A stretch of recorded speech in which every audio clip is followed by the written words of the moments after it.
Našeho Vyšňáka. Tady máme pro srovnání dravce, kterému se na Slovensku říká hodně zajímavě. Říká se mu kaňur okruhlochvostý. A tento dravec pochází z Mexika, z Arizony, z Texasu, prostě z té střední Ameriky.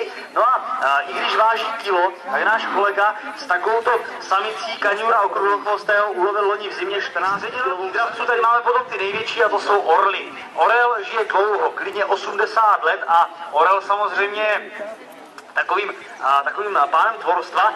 Nicméně orel skalný, tak to je jeden z nejsilnějších orlů na světě. A dokáže ve volné přírodě, třeba tady v Tatrách, dokáže ulovit kamzíka. Vzhledem k tomu, že samec má 3 kg, samička 5 kg, tak je to opravdu hodně dobrý.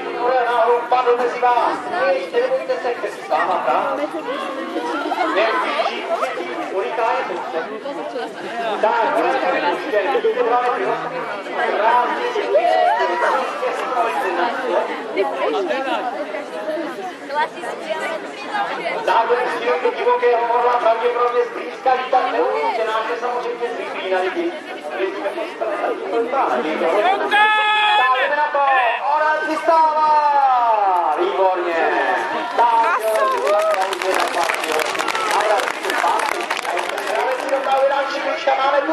Máme turbokulu, se nás rychluje, ale ten dávek se vzdává, výborně. Jinak já jsem ještě garančnou občas se dá žádat na hlavu. Tady to nepůjde, tam zavazat. Vyvinává Margarita se na hlavu neusítějte. Prosím vás, když budete nějak na vás zalehněte, tenhle dravec nebrzdí, jo? Neradi bychom někomu skočili v ústěvu. Kolega roztáčí vábítko a dravec by měl zaútočit. Minul, nebrzdí, musí to srovnat a opět měl zaútočit na vábítko. Pozor na hlavy a kolega se musí snažit. Další průlet. Musí do toho vábítka zaseknout pařáty. To už se nezdává. Podobně jako přírodě. Pozor, proti vám, možná to bude. Pozor, výborně. On je šikovný, většinouune. Hodinky. Zásah! Tak, výborně.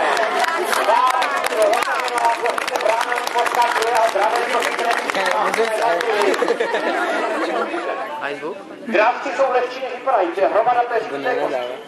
Přidáme mu čepičku a ty mu řekneš, hej, může. Výborně, čekej. On tak někdy sedí hodinu. Takže chlapec si to bude sokolníček, my využíváme těchto malých značenků. Vidím, že ruka pomoc klesá, ale výborně, pokles, si pustil to hodně. Jak to takový vystříhat na to trochu? Teda pardon, to je Filip, tak pojďte dát. I chvilku počkej, on to bude druhý, když takový dát, že když bude hlavní chod. Tak, prosím, když tak prosím, pojď za mnou. Takže policistů, ale ne ten obrovský, ale ten menší, to jsou kapci, nebo jsou čapočkový, to musíte na vás akorát papír. Filip dostává. Do té rukavice maso. Patřeš, ale máš tu Filipa, ten maso. Patřeš! Tak, výborně,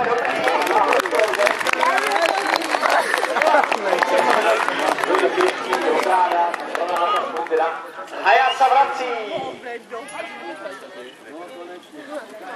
Vypadá to nadějně, Haja červená snižuje výšku. A přistává výborně, takže je to doma. Jo, jsou. Ano, ti potom povím, počkám, to natáčím. No a super ještě letí tam, někam se podívat za kolegou, jestli tam je nějaký masko a měl by takovou.